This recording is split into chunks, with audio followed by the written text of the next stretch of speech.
औज़ुबिल्लाहिमिनश्शैतानिर्रजीम बिस्मिल्लाहिर्रहमानिर्रहीम अस्सलामु अलैकुम वरहमतुल्लाहि वबरकातुहू।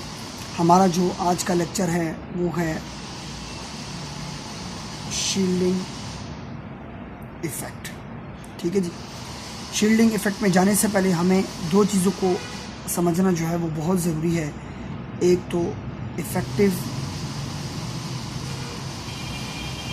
न्यूक्लियर चार्ज क्या होता है, और दूसरा एक पीरियोडिक टेबल का एक करैक्टर है जिसमें मैं सिर्फ आपको ये बताना चाहता हूँ कि जब हम फ्रॉम लेफ़्ट टू राइट जाते हैं तो सेम शेल इलेक्ट्रॉन जो है वो इंक्रीज़ होते हैं। जो हम टॉप टू बॉटम जाते हैं तो हमारे पास शेल्स इंक्रीज़ होते हैं। ठीक है जी। ये दोनों चीज़ें मैंने आपको बतानी थी। इसके बाद जो है मैं अभी आपको शील्डिंग इफ़ेक्ट के बारे में बताऊंगा। अच्छा, इसमें एक और बात जो है, लेट्स से मैं एक एग्जांपल लेता हूँ सोडियम की।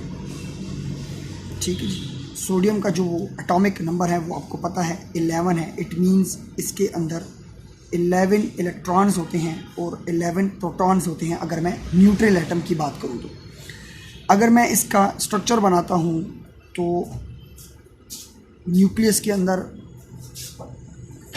प्रोटॉन है और न्यूट्रॉन है, और इसका एक शेल होता है, ये दूसरा शेल होता है, और ये थर्ड शेल भी होता है। ठीक है। 2n² हमारे पास फार्मूला है, उसकी कैलकुलेशन अगर की जाए n is equal to number of shells होते हैं, तो हम कहते हैं कि फर्स्ट शेल के अंदर 2 इलेक्ट्रॉन्स आते हैं, सेकंड शेल के अंदर 10 इलेक्ट्रॉन्स आएंगे, और थर्ड शेल के अंदर इसका 1 इलेक्ट्रॉन आएगा। तो 10 + 2 + 1 इसमें सेकंड शेल में हमारे पास 8 इलेक्ट्रॉन्स आएंगे और थर्ड में 1 आएगा, क्योंकि डुप्लेट और ऑक्टेट रूल को कंसिडर करते हुए 8 इलेक्ट्रॉन्स इनके अंदर आएंगे।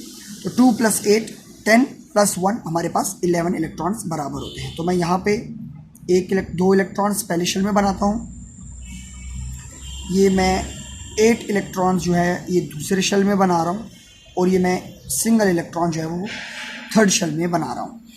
अच्छा, अब शील्डिंग इफेक्ट क्या है देखें। 11 प्रोटॉन्स इसके अंदर मौजूद है हमारे पास। ठीक है। और न्यूक्लियस के ऊपर यानी ये चार्ज है पॉजिटिव, इसको हम कहते हैं इफेक्टिव न्यूक्लियर चार्ज। इसको हम बोलते हैं ZEFF से हम डिनोट करते हैं इफेक्टिव न्यूक्लियर चार्ज।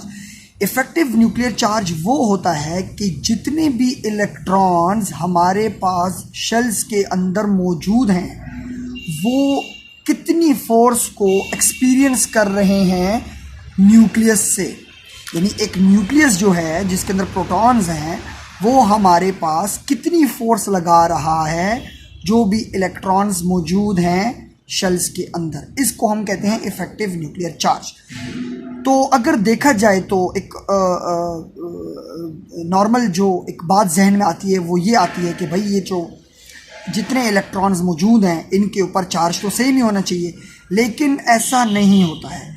ऐसा इसलिए नहीं होता क्योंकि जो ये इनर इलेक्ट्रॉन्स होते हैं हमारे पास एक स्ट्रक्चर के अंदर, जो वैलेंस इलेक्ट्रॉन्स होते हैं इनको हम बोलते हैं आउटर इलेक्ट्रॉन्स या वैलेंस इलेक्ट्रॉन्स, और बाकी जो जितने भी अंदर के शेल्स प्रेजेंट होते हैं हम इनको बोलते हैं इनर इलेक्ट्रॉन्स।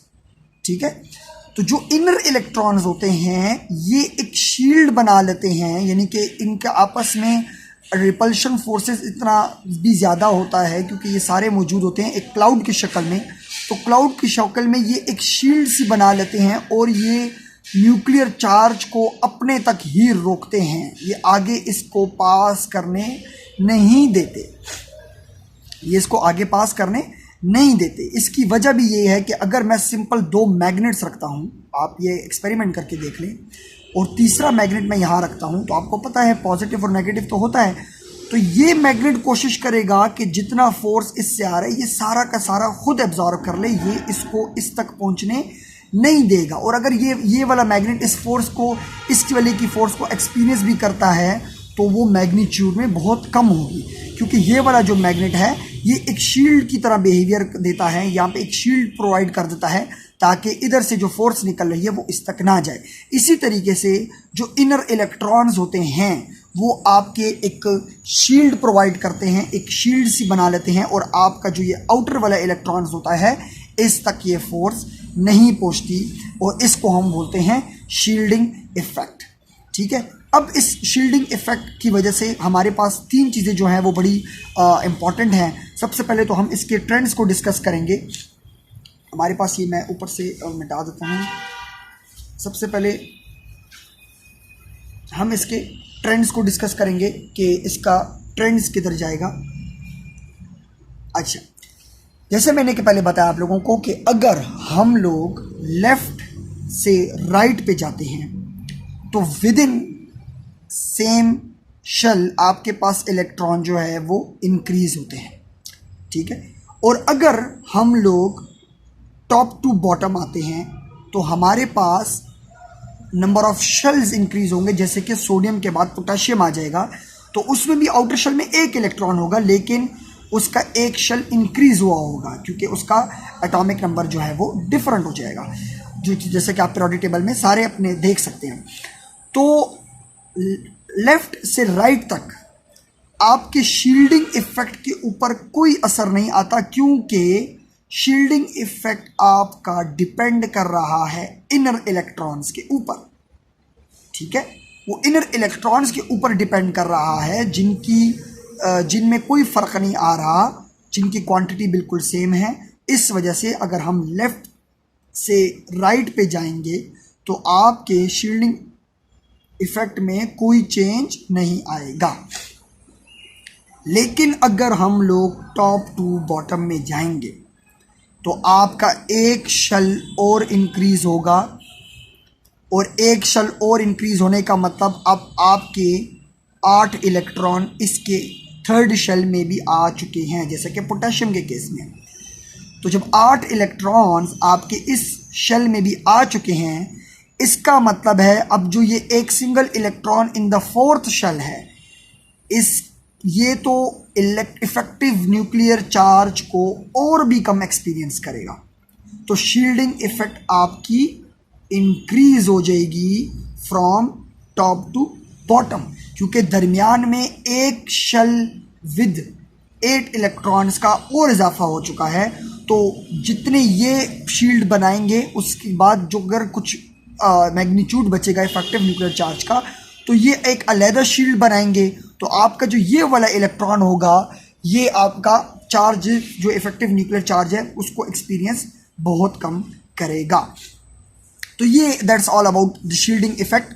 और हमारे पास इसमें जो है वो सिंपल सा ये टॉपिक था, और इसके अंदर हमने बताया आपको कि ट्रेंड्स के अंदर क्या होता है और शील्डिंग इफेक्ट बेसिकली होता क्या है। एक छोटी सी मैं यहाँ पे आपकी उस नॉलेज में एक और चीज़ जो है वो एडिशन कर दूँ कि शील्डिंग इफेक्ट में हमारे पास जो इलेक्ट्रॉन्स एस में होंगे उनकी एनर्जी ग्रेटर होगी पी के, उनकी एनर्जी ग्रेटर होगी डी के, और उनकी एनर्जी ग्रेटर होगी एफ के। अब इसमें क्या वजह है, आपको पता है कि एस वाले जो इलेक्ट्रॉन्स होते हैं ये ऑर्बिटल्स जो होते हैं ये यूनिफॉर्मली डिस्ट्रीब्यूटेड होते हैं। तो जो जितने इलेक्ट्रॉन्स इसके अंदर मौजूद होते हैं वो सेम इफेक्टिव न्यूक्लियर चार्ज को एक्सपीरियंस करते हैं, जबकि पी थोड़ा सा डिफ्यूज़ होता है, फिर उसके बाद डी, और फिर एफ बहुत ज़्यादा डिफ्यूज़ होता है। क्वांटम नंबर्स अभी वो एक बहुत सेपरेट टॉपिक है, उसकी तरफ मैं नहीं जा रहा हूँ, इंशाल्लाह ताला उसको भी हम कवर करेंगे। अगर उसकी तरफ आप जाएँ तो आपको पता लगेगा कि ये एस पी डी एफ जो है इनकी डिफ्यूजन जो है वो एटम्स के अंदर किस तरीके से होती है। तो जो एस के इलेक्ट्रॉन्स होंगे वो कम शील्डिंग इफेक्ट होंगे, उनकी जो शील्डिंग इफेक्ट होगी उनके दरमियान में जो इफेक्टिव न्यूक्लियर चार्ज होगा वो बहुत ज़्यादा एक्सपीरियंस करेंगे बनिस्बत इनके ऑर्बिटल्स के इलेक्ट्रॉन्स के। तो थैंक यू वेरी मच, जज़ाकल्लाह खैर।